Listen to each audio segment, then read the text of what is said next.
Hello दोस्तों, आज हम माइंडसेट पे बात करने वाले हैं। हर आदमी जिस माहौल पे पलता बढ़ता है, उस माहौल का एक रिवाज, एक तरीका, एक कल्चर उसके दिमाग पे आ चुका होता है। उसे ही माइंडसेट हम कहते हैं। और ये एक ऐसी चीज़ है जिसे हम दोनों पहलू में देख सकते हैं, एक अच्छा माइंडसेट और एक बुरा माइंडसेट। बात के टाइम में हमें ये सर्च करना होता है कि हम किस माइंडसेट पे अपने आप को सेट कर चुके हैं। कुछ एग्जांपल्स हैं, उनको मैं देना चाहूँगा ताकि समझने में बात आसान हो। जैसे एक हाथी के छोटे बच्चे को जब सर्कस में लाया जाता है तो उसे एक छोटी सी रस्सी में बांध के रखा जाता है। जब वो हाथी का बच्चा आगे बढ़ने की कोशिश करता है तो वो रस्सी खिंचाता है, जिसकी वजह से वो वापस आ जाता है अपनी जगह पे। और इसी तरह हर दिन होता है। एक लंबे टाइम तक इसी तरह होते होते वो सोच लेता है, अपने दिमाग में बैठा लेता है कि अब हम यहाँ से आज़ाद होने वाले नहीं हैं। यहाँ तक कि वो बड़ा हो जाता है इसी सोच पे। और उस बड़े हाथी को भी छोटी सी रस्सी से बांध के रखा जाता है।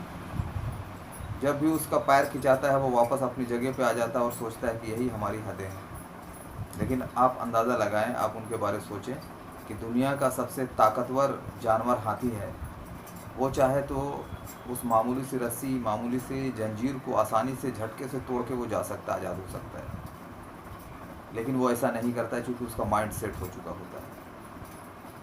उसी तरह होता क्या है कि हम अपने बारे कभी समझ नहीं पाते हैं कि आखिर हमारे अंदर कितनी ताकत है।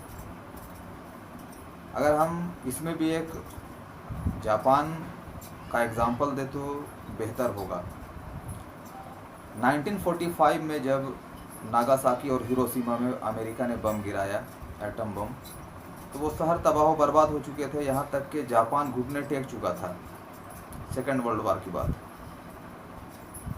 अब जापान के लोग काफ़ी गुस्से में थे कि अमेरिका को हम तबाह बर्बाद कर देंगे। तो वहाँ के लोगों ने, जो रहनुमा तबके के लोग थे, वो आए टेलीविज़न पे, अखबारों में, पब्लिक के सामने और उन्हें समझाएं कि हमारे पास जो ताकतें बची हुई है उनको हम अपने डेवलपमेंट में करेंगे। चूँकि हमने पर्ल हार्बर को बर्बाद किया था तो उसे पर्ल हार्बर का खामियाजा भुगतना पड़ा। नागासाकी और हिरोशिमा होकर हमारे लोग तबाह बर्बाद हुए। अब अगर हम जो बची हुई ताकत है, अगर उसको हम जापान को डेवलपमेंट करने में लगाते हैं तो हमारे लिए बेहतर होगा। अगर उस ताकत को हम अमेरिका को तबाह करने में लगाने की कोशिश करेंगे तो जितना हम बचे हुए भी और हम तबाह हो जाएंगे। तो लोगों ने सबसे पहले प्रायोरिटी तय किया कि सबसे पहले हमें क्या करना चाहिए, उसके बाद क्या करना चाहिए। जिस तरह से पंचवर्षीय योजना बनाई जाती है, तो जापान ने डिसाइड किया कि सबसे पहले हमें जो डेवलपमेंट की चीज़ें हैं उस पर फोकस करना होगा और सभी को एक साथ मेहनत करनी पड़ेगी। अब हुआ ये कि वो अपने लोगों को यही समझाएं कि हम हैं सूर्यवंशी, सूरज की औलाद, और पूरी दुनिया को रोशन करना हमारा काम है। उनकी ये सोच उनके अंदर एक नई ताकत को भरने में यानी सहायक हुई।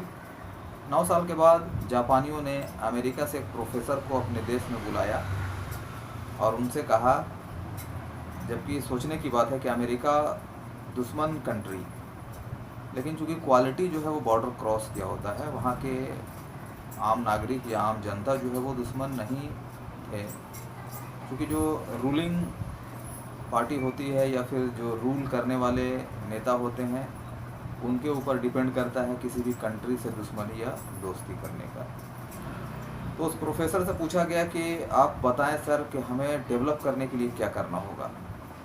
तो अमेरिका के प्रोफेसर ने कहा कि जापान को तरक्की करने के लिए अपनी चीज़ों में क्वालिटी देना होगा। जापानियों को ये बात समझ में आ गई। वो कोई भी प्रोडक्ट बनाते थे उसे कई बार टेस्ट करते थे। उसके बाद जब उसे सेटिस्फैक्शन मिल जाया करता था तब वो मेड इन जापान का मुहर लगाते थे। 20 साल तक उन्होंने अपने आप को खड़ा किया जापान में, और 40 साल होते होते पूरी दुनिया में उन्होंने मेड इन जापान का मुहर लगा दिया। आज पूरी दुनिया में टेक्नोलॉजी में जापान सबसे आगे है।